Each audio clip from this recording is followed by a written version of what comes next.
Ya, kita lanjutkan kembali dua sisi tadi disebutkan oleh Bung Maman bahwa koalisi ini kan salah satunya untuk mengamankan nih kepentingan pemerintahan Pak Jokowi sampai akhir periode 2024. Pertanyaannya, mungkin pertanyaannya Hensat juga tadi itu ya. Kok cuman dari koalisi sekarang berapa pemerintahan ada 7? Kenapa hanya 3? Golkar, PAN, dan PKB. Yang lain nggak diajak, PDIP nggak diajak, Nasdem nggak diajak, ya P3. Kenapa yang lain nggak diajak? Ya tadi kan udah disampaikan Mbak, bahwa koalisi 3 partai ini memiliki dua kepentingan. Kepentingan yang pertama tadi adalah memastikan kesinambungan, keberlanjutan pemerintahan Pak Jokowi Kiai Maruf sampai akhir masa periodisasi. Ini partai pendukung Lalu juga yang kedua ada 2 kepentingan. Ini seperti dua mata uang Mbak, nggak bisa terpisahkan. Kepentingan pertama tadi di situ, kepentingan kedua kita bicara tentang 2024. Jadi artinya kalau tadi ditanya kenapa yang lain enggak, ya yang mau bergabung dan punya kesepemahaman dan satu frekuensi sementara ini hanya baru 3 partai. P3. Ya nggak tahu siapa tahu nanti mungkin coba. PKS gabung, terus Nasdem juga gabung kan kita nggak tahu, ini kan namanya proses politik. Tapi Mbak ada yang kurang tadi Mbak, satu terakhir saya mau bilang gini, saya mau menyampaikan aja tadi terkait Ganjar, secara etikanya nggak baik Mbak. Kalau kita ujuk-ujuk tiba-tiba mencalonkan ataupun mengajak Ganjar itu secara etika politik. Karena Mas Ganjar itu kader partai PDIP. Jadi itu yang tadi saya juga harus sampaikan ya, menegaskan agar jangan sampai ada preferensi, ada analisa, ada segala macamnya. Artinya saya harus sampaikan tadi diulang bahwa 3 partai ini kita belum bicara capres, cawapres. Kita masih bicara kesepemahaman, kita masih bicara tentang yuk gimana caranya kita buat konsep tentang dan koalisi dini. Titik dulu bergantian sebentar. Mbak Irma, berarti ini sampai saat ini Nasdem apakah tidak punya kesepemahaman seperti yang Bang Maman bilang? Padahal sama-sama koalisi loh ini. Apakah juga nggak punya sama-sama keinginan untuk mengamankan kepentingan Pak Jokowi sampai akhir 2024 nanti? Wah, kalau Nasdem kan sejak awal bersepakat untuk menjaga Pak Jokowi sampai dengan 2024. Jadi nggak ada urusan dengan kesepahaman yang dimaksud Maman tadi, karena itu konsistensi kami ya kalau di situ. Nah kalau kemudian 3 partai politik ini melakukan konsolidasi, kalau menurut saya ya sah-sah aja, kami Nasdem menghormati itu. Tapi kalau saya pribadi sih selalu ingin mengatakan begini, ya silahkan aja mau konsolidasi kek gitu ya, mau bikin koalisi kek. Tapi sebaiknya ketum-ketum partai politik yang menjadi menterinya Pak Jokowi gitu ya, bisa-bisa juga menahan diri untuk kemudian tidak membuat masyarakat itu menduga-duga hal-hal yang tidak baik gitu. Sehingga pekerjaan mereka yang harusnya membantu Pak Jokowi menjadi terganggu karena konsolidasi terus misalnya begitu, itu juga nggak boleh gitu. Tapi kan kerjanya katanya untuk mengamankan kerjaan pemerintahan Pak Jokowi juga. Iya, saya paham, saya pahamin. Makanya saya tadi bilang saya menghormati, kita Nasdem menghormati itu. Kalau bagi Nasdem kan untuk menjaga Jokowi sampai 2024 kan kita konsisten. Tapi bukan soal kesepemahaman tadi gitu ya. Tapi kita sama-sama tahu lah ya, memang biasanya partai politik menurut saya, mohon maaf ya, di Indonesia ini ya biasa seperti politik dagang sapi, begitu 2 tahun menjelang pemilu ya bubar jalan gitu. Nah yang ini kenapa? Karena koalisi ini berlandaskan pragmatisme, kemudian berlandaskan kekuasaan semata, sehingga kemudian baru berjalan 3 tahun mau menuju 2 tahun akhirnya semuanya udah berjalan sendiri-sendiri. Nah ini sebenarnya diskursus yang kurang bijak menurut saya untuk ke publik. Nah ini yang kemudian dilakukan oleh Nasdem.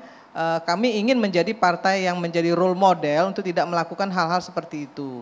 Nah ini yang saya sih secara pribadi mengatakan bahwa menjaga Pak Jokowi itu harus menjaga kinerja dari masing-masing pembantu presiden yang ditugaskan oleh presiden untuk ya mengejawantahkan apa yang menjadi program presiden. Itu menurut saya. Bang Maman, boleh direspon, tadi disebut bahwa ini politik dagang sapi nih, koalisi jauh-jauh hari, pragmatisme saja landasannya untuk berkoalisi.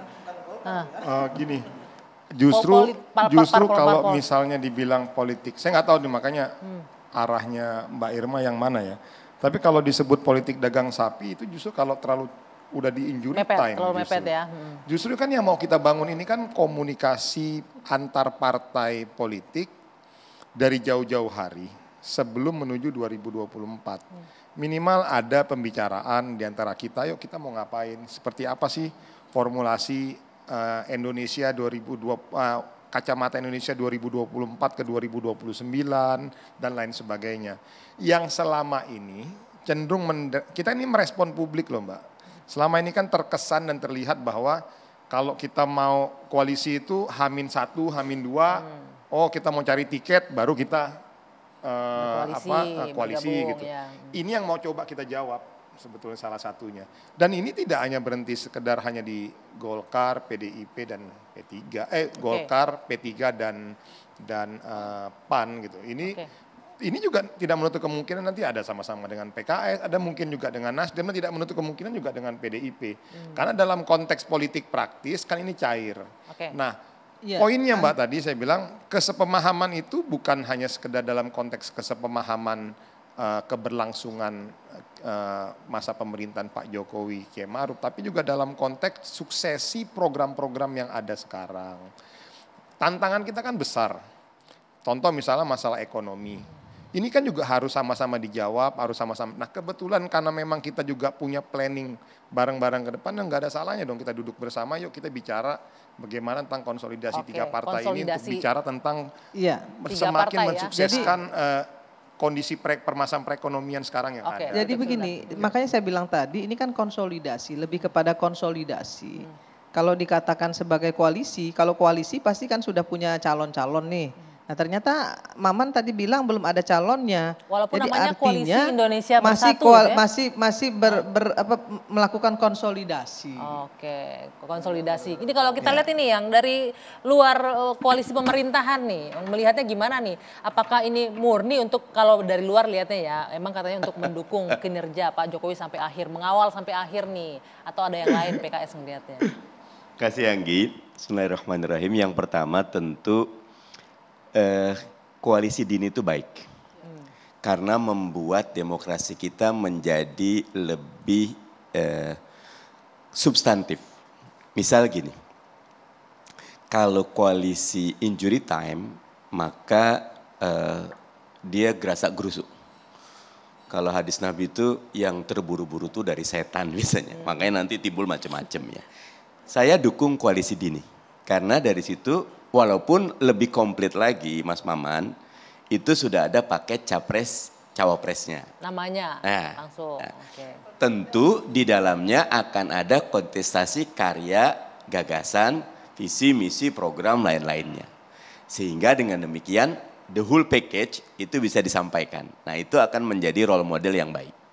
Tapi kalau sekarang apalagi tadi dibilang ingin menyelamatkan Pak Jokowi, saya jadi agak meragukan. Karena proses konsolidasi satu partai saja susah. Sekarang 3 partai.